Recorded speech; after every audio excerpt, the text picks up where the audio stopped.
Good evening. Now, before I go into classical music and its relation to 21st century society, I would just like to introduce myself. My name is Elena. I've been studying classical violin at a competitive level for 9 years now. The way I started is actually rather a funny story. Growing up, my mom would always show me and my sister videos of one of her favorite violinists, Joshua Bell. Now, I'm not sure if you are familiar with the average age of classical violinists who perform in beautiful concert halls all over the world, but they tend to be on the older side, because by the time they get to the status of mastery, it's been a while. Not Bell. Bell is a good-looking, charismatic young guy. And I'm not ashamed to say that by the time it came for me, as in any good Eastern European household, to choose an instrument to study, I had maybe developed a little bit of a crush on him. So I thought, okay, if this cute boy can do it, obviously I can too, right? I learned it would be a little bit more complicated than that. Which is what makes me so sad to say that classical music is a dying discipline. It fell from the grace of beautiful concert halls filling up with people clamoring to hear the latest symphony, to millennials who just don't care about Brahms anymore. It's not relevant to my generation anymore. Classical music remains to be an art form with elitist and snobbish connotations to it. And though tickets to Yo-Yo Ma continue to be impossible to obtain, the majority of my generation just does not seem to want to make the effort to understand all the work that goes into both composing and performing such pieces. Now, I ask you to recall the last time that you sat down and listened to a 30-minute long concerto or symphony and given the composer your full, undivided attention. Right, it's been a while for me as well. Because frankly, what teenager has the time and leftover mental capacity after getting through their school day to appreciate a work of art that takes so much effort to truly understand? I mean, it's perfectly understandable to want to watch a movie in your free time, for example. That's not to say that we don't hear classical music anymore. We just don't realize it. For example, every single car commercial ever during the holiday season plays music from Tchaikovsky's ballet, The Nutcracker. Most people don't realize that the Dance of the Polichinelles or the Tripak is part of a much larger picture, not just background music to the newest Honda. So it's not that classical music isn't around. We've just fallen completely out of touch with it.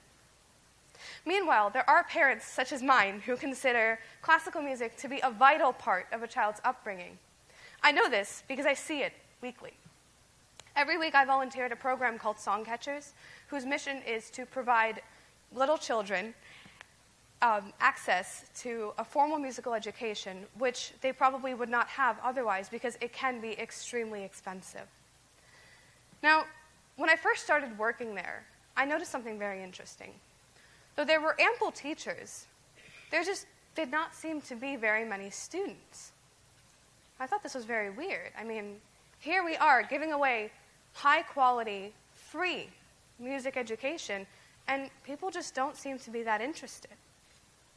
Now, that in itself is indicative of a much larger problem. It means that my generation no longer glorifies hard work and devotion to a craft. That's not to say that classical music is the only worthy art form. It's the only music we should listen to. That's it, nothing else. It's just that the difference between classical music and the type that we tend to hear on the radio, think rock or pop or rap, it is quantifiable, and numbers don't lie. I recently stumbled across a BuzzFeed article about a writer who wanted to see if, under the guidance of a knowledgeable music producer, he would be able to produce a radio-ready pop single in 1 week. Spoiler alert, yes, he was. He produced, in 1 week, a song that I could imagine being played right now, today, with other pop songs. Now compare that to the 5, 6, 7 months it takes for someone to prepare a classical piece for an audition, a piece the likes of which Reed just played. And when I say prepare, I mean polishing it to the point of absolute perfection. Because in the classical world, if what you are playing is not 100% perfect, no one will want to listen to you. 1 week versus 5 months. There is a bit of a difference there. So what is next? Well, if young students are not interested in studying classical disciplines, will we continue to see sold-out Yo-Yo Ma concerts? I doubt it. I know that if given a chance, most of my peers will not choose to listen to classical music, and even I don't always listen to classical music either. So if classical listening is, on average, on the decline for my generation, what are we listening to? Well, there is crossover art. Crossover art is music performed by a classically trained artist who uses that technique for something outside the realm of classical music. For example, one such artist who is pretty popular with my generation is Lindsay Sterling. She is an incredibly talented, classically trained violinist and dancer. She doesn't use this technique to perform concertos or to dance with ABT, but she is able to use it to play tunes on an electric guitar and dance in front of huge pyrotechnic displays, and let me tell you, it does make for quite the show. The crossover art is by no means meant to be substituted for a true classical study. It can be a great way to get people's attention. However, the mere existence of this type of art form shows that what used to be appreciated in its pure and unadulterated form now has to be simplified for my generation to enjoy en masse. So what can we do? Well, values can only be acquired through education. I'm sure you are all waiting for the obligatory, let's expand music programs in schools. But let's expand music programs in schools. Let's teach children to be artists, to explore the world around them, to express themselves.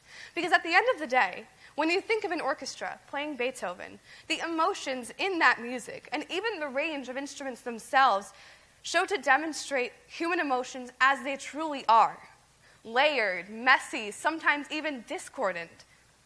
But even if one were to put aside the beauty of human experience reflected in classical music, it really isn't the music itself that we as a society so desperately need. I'm sure we'd be able to live without it.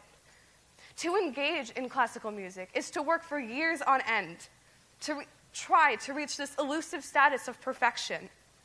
Classical study builds resilience, it tests patience, and develops a work ethic. And we as a society and as a generation have become desensitized to art and emotion as a whole. And even to talk about classical music and classical study is to risk sounding pompous and elitist.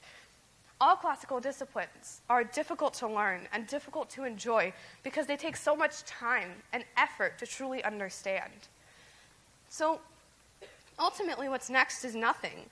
If nothing is done to educate our generation and the next, classical music will continue to fall out of relevancy, and we will become a society that is out of touch with all the values it teaches, because that is what it's truly about.